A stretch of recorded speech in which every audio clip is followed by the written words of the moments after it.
Aqui em Romanos 14:17 diz assim: pois o reino de Deus não é comida nem bebida, mas é justiça, paz e alegria no Espírito Santo. Então o reino de Deus não é que eu estou comendo, que eu estou comprando, não é aquilo que eu posso tocar. Isso não é o reino de Deus. Você não pensa em Deus na casa que Deus vai comprar, no carro que Deus vai andar. Não. Deus nos dá, o reino de Deus é aquilo que é o intangível, aquilo que eu não posso tocar, aquilo que eu só posso sentir e viver, que são os presentes de Deus, que é a justiça, é paz, é alegria, quando eu tenho o Espírito Santo. Então, se eu não tenho o Espírito Santo, eu estou buscando na carne, onde a gente vê as pessoas não tendo paz, sendo injustas e não tendo alegria.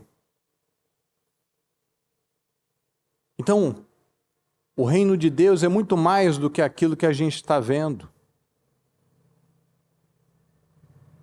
As bênçãos, a riqueza, a comida, a bebida, os prazeres, as curtições, o desfrute de muitas coisas, é apenas uma pequena parte, é uma consequência dessa justiça, dessa paz e dessa alegria. É uma consequência pequena, é a parte mais fácil para Deus, é me abençoar, é abrir uma porta, é mandar um cliente, é me curar. Essa é a parte fácil para Deus. A parte difícil é eu entregar meu coração a Ele. Porque o reino, Deus não está aqui para fazer as coisas que eu quero. Deus está aqui para me fazer crescer, para o meu caráter ser desenvolvido. Então, o reino de Deus está sendo formado dentro de nós. Está sendo formado no nosso caráter. Então, ser um cristão não é me envolver com uma igreja, não é me envolver com uma religião, mas eu me tornar a justiça de Deus, um representante de Deus. É sermos a luz que esse mundo precisa, é sermos o sal que esse mundo precisa, sermos a esperança que as pessoas estão buscando. As pessoas estão buscando, estão com fome de alguma coisa, estão com fome da verdade. Então nós estamos aqui para levar essa esperança. Porque o mundo tem um padrão, as pessoas têm um padrão, as pessoas pensam de um jeito, as pessoas esperam que a gente haja de um jeito. Todo mundo, é igual, as pessoas têm sempre uma opinião. Rede social, todo mundo tem uma opinião. É igual ao futebol, todo mundo tem uma opinião. De como seria a melhor escalação, a melhor seleção, o melhor time. E no final, ninguém está certo. Porque não tem duas verdades. Quanto mais aí fora que tem 300 mil verdades. Não tem nada errado, tudo é ponto de vista, tudo é perspectiva. Não, tem o certo, tem o errado. Então, se está todo mundo seguindo o mesmo pensamento, 99,99% de certeza que o caminho certo é o oposto. Porque se as pessoas, está todo mundo falando, ó, faz assim. Você não vê na época que o povo ainda assistia a novela? O que a novela começasse a fazer, todo mundo começava a seguir. Começava até aquelas novelas imorais ali, que a mulher começava a flertar com o homem de fora, o homem começava a flertar a mulher, aí começava a ter essas histórias aí, de ter as aventuras, ou a imoralidade que foi entrando, as ideologias, não, vamos aceitar, vamos conviver, vamos aceitar, vai entrando. A pessoa vai, no começo ela repudia, no começo ela acha terrível, mas vai batendo tanto que daqui a pouco fica comum, fica normal. É assim que muitos vão vivendo de muitas formas, seja no casamento, seja na vida financeira, seja aceitação de um problema de saúde.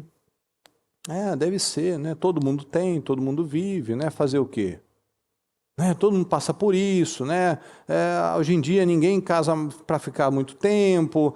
Hoje em dia essa geração, essas crianças são todas assim, são perdidas, são difíceis, são...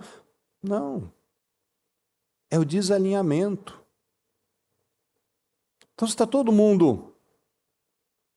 A gente vê que de tempos em tempos, né, as pessoas têm uma onda, né, uma onda de alguma coisa. Né? As pessoas estão sempre com medo de alguma coisa. Tem a crise de tal coisa, é o preço de tal coisa, é a doença que está todo mundo falando, é a perseguição da polícia. Então, cada hora as pessoas elas trocam de medo. Elas vivem aflitas, elas vivem sendo dirigidas, conduzidas pelo medo. E algo que a gente sempre fala, o que é o medo? Senão uma mentira que a gente conta para nós.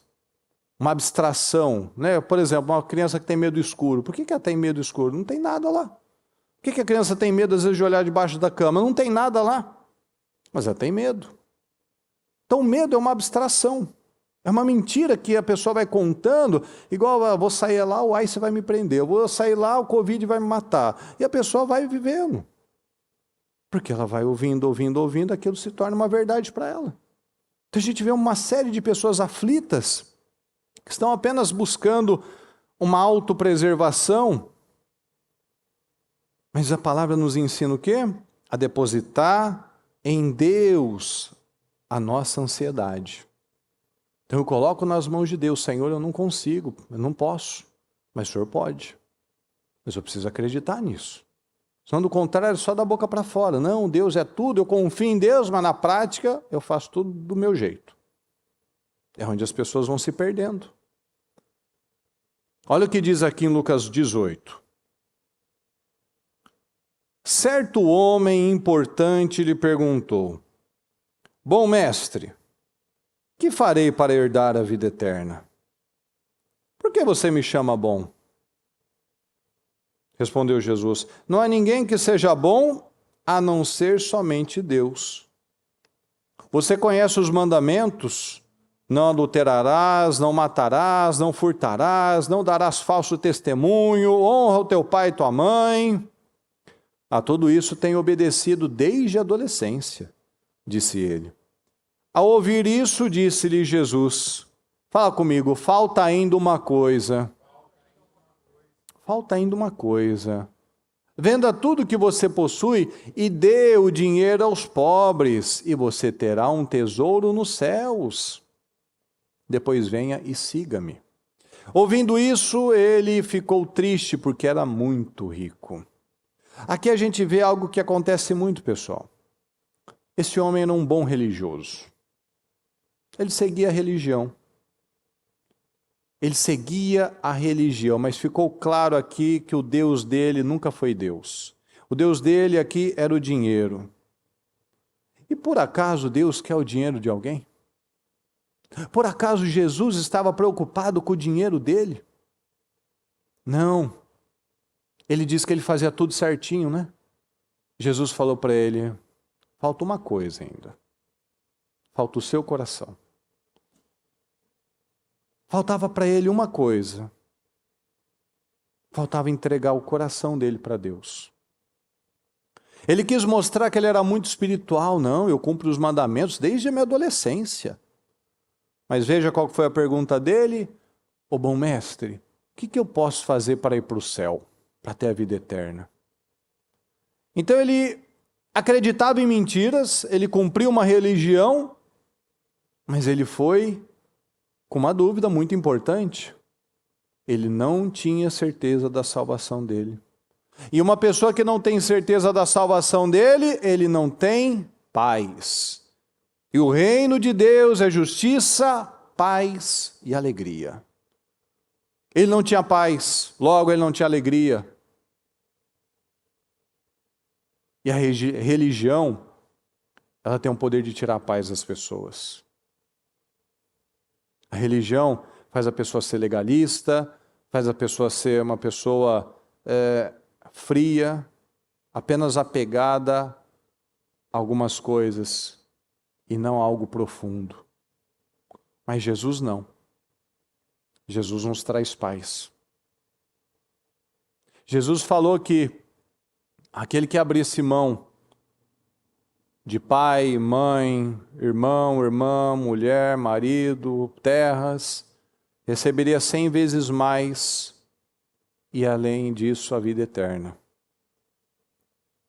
Então esse rapaz, ele não acreditava de verdade. Porque se ele acreditasse, ele ia entender que tudo que a gente faz por amor a Deus, Deus não tem dívida com ninguém. Ele ia receber infinitamente mais por aquilo que ele fez por alguém. Porque Deus não tem dívida com ninguém. Então se eu faço por amor ao Senhor, se eu mostro onde está o meu coração, Ele me restitui, Ele me devolve infinitamente mais. Então tem faltado às pessoas entregarem os seus deuses, entregar o seu coração. Porque sem entregar o coração a Jesus, a pessoa nunca vai ter paz.